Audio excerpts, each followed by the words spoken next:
तर नमस्कार मित्रांनो, मी आणि वीरा आलो आहे आज पंढरपूरला. पंढरपूरच्या दिशेने चाललोय. पंढरपूर 25 किलोमीटर आहे, पण आम्हाला जवळच इथे दिसली ऊसाची शेती. ऊस लावलाय सगळीकडे. आणि आणि काय आहे वीरा, हे काय आहे? कांदा. हे काय आहे ते? कांदू. हा, कांदू. कांदू. कांदू म्हणजे काय? अरे मी असंच काय? कांदू. पण कांदू म्हणजे काय? कांदा. कांदा. हे कांद्याची शेती आहे, कांद्याची शेती.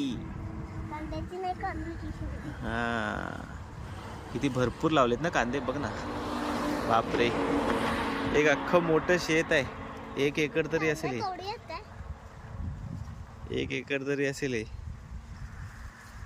ते बघ, कांदे बाहेर आलेत सगळीकडनं. कांदा तोड. काढू नको, काढू नको, काढायचं नाही. नाही नाही, आपण फक्त बघायचं. मग तिथपर्यंत जाऊयात. हा? त्या समोरच्या उसापर्यंत नको, पाय नाही द्यायचं त्याच्यात. लोकांनी मेहनत केली बाबू. ही लोक इथं मेहनत करून सगळं शेती करून, कळलं, उन्हात अनात ते लोक मेहनत करून इकडे ही शेती केलेली आहे कांद्याची. कांद्याची शेती पंढरपूर रोडवर. हा इकडे पंढरपूर हायवे आहे, सोलापूर पंढरपूर हायवे. आणि याच्यात ही कांद्याची शेती आणि बाजूला ऊसाची शेती.